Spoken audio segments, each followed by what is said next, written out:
Recording in progress. Hey YouTubers, I thought I would do another one of these vague writing advice type things, but I would start with a little bit of book news. So I have been sent a number of these, which are the trade paperback versions.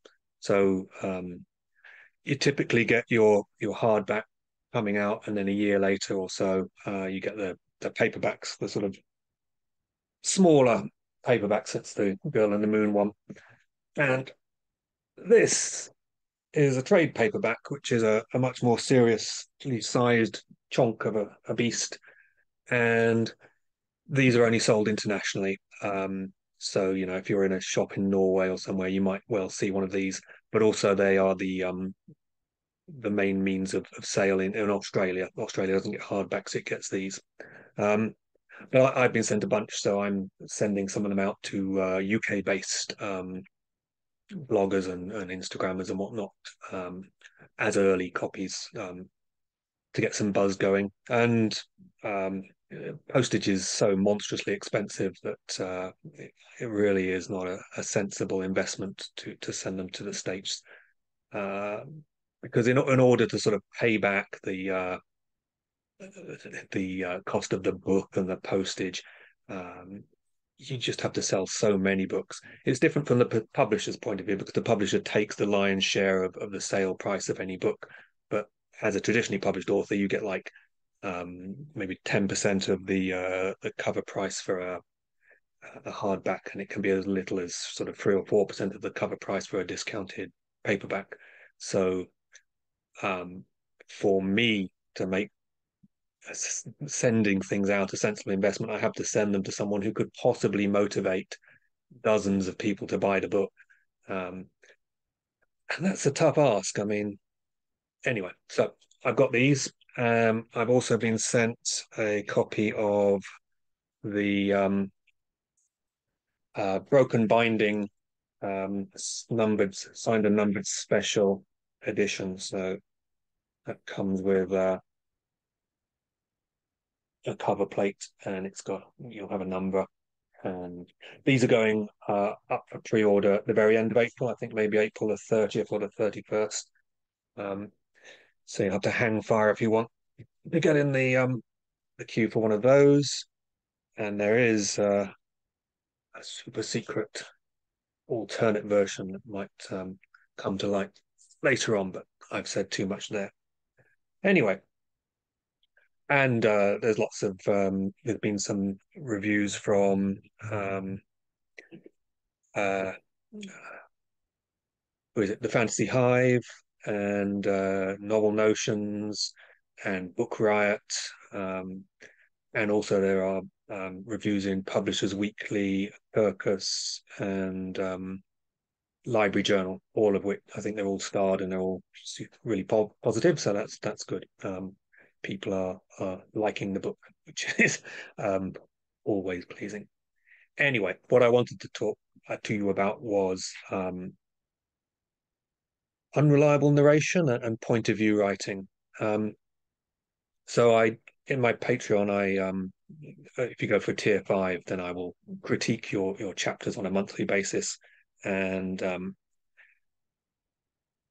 no, actually, so I often say stuff about point of view writing, but I was trying to remember what it was that had put me in mind to write about point of view writing, and it's actually a question I just answered yesterday for a magazine in Spain. They sent me an enormous number of questions, and one of them was talking about Nona in Red Sister being an unreliable narrator, and they were sort of asking, yada yada, why did you do that, and all this sort of stuff.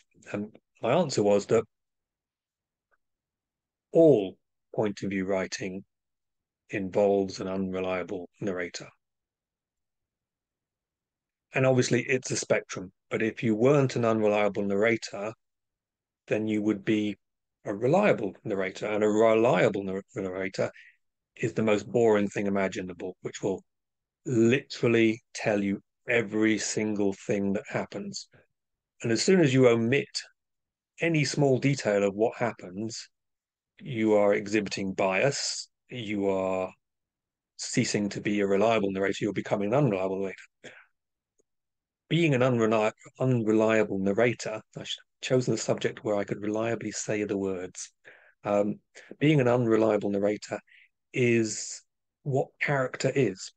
You define a character when you're writing from a point of view. You define and illuminate that character by being unreliable, by choosing what that character reports and puts on the page. So the things they notice, their opinions about them, their descriptions of things, all of those involve choices and are colored by the character and are therefore, in some sense, unreliable.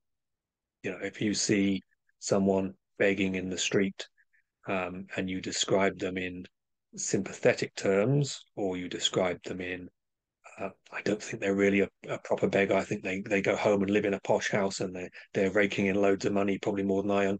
Then that's saying something about your character. Um, and what you choose to notice about them. You know, you might notice how much money is in the hat in front of them, or you might notice how skinny they are. All of these things are choices, are bias, are part of your point of view, and are building up your character. So the way you build up a character from point of view writing is that you sit behind their eyes and you decide what that character would report, and that builds them up. And there are many levels to which they can be unreliable. They can be unreliable about themselves. They can be unreliable about the world they're reporting, and they can be obviously unreliable about it, or they can be subtly unreliable about it. So um, Nona, for example, the reason that the magazine was describing her as unreliable, I believe, is primarily because during the course of the first book, she tells a story and then she tells it again and then she tells it again, and each time it's different. And this is in part because she is developing more trust in the friends to whom she's telling this story, and so she feels she can reveal steadily more and more of what she considers to be the dark truths about herself. Um, so, in that sense, her unreliable narration isn't the traditional unreliable narration, which is aimed directly from character to page, i.e., the reader. We are literally seeing her narrate unreliably to her friends. And since we're the observers of that, we accept it on the same level as her friends do, at least the first time. And we are unreliably narrated to. But everything else she does is also unreliable narration, in that her opinion of herself is coloring all of what she reports about her doings and her activities and all of her emotions. Um, and we are seeing that too. Both Jorg in The Broken Empire and Jalan in The Red Queen's War are, in some sense, unreliable narrators, and they are more unreliable narrators about themselves because both of them hold, in a sense, like Nona, but to a perhaps more obvious and greater degree, hold firm views about themselves which do not appear to be entirely true when you see their actions. So Jorg has told himself that he doesn't care about anything and that he's prepared to do literally anything to achieve his goals. And that's the end of the story. So when we see him not do something that would be self advantageous, he makes excuses for it. That the story he tells himself, the unreliable narration, is that there is a good reason for him not killing that particular friend at that moment, or showing some mercy, or being kind to someone. And he'll paint it in very self-interested tones, whereas we can see that he's actually just showing moments of humanity. And because he doesn't want to do that, he's saying, no, this is all part of our master plan. This is all me using people. And Jalan, in the same sense, views himself fairly accurately as being a user, as being shallow, as being someone who is a coward and will exploit both friends and women who he happened to be wanting to get into bed. Um, and yet, as the story develops, we see many instances where he puts himself into danger in order to help a friend, where he does the honorable thing, and yet he can't admit to himself that he is acting in a more reasonable manner. He still has this self image and he spins all of these actions somehow. And you can see the bias and the slants that he's applying to fit, to keep on fitting into that triangular hole, the circular peg of his true character. Um, and that in part is part of his character, the lying to himself, the lying to us.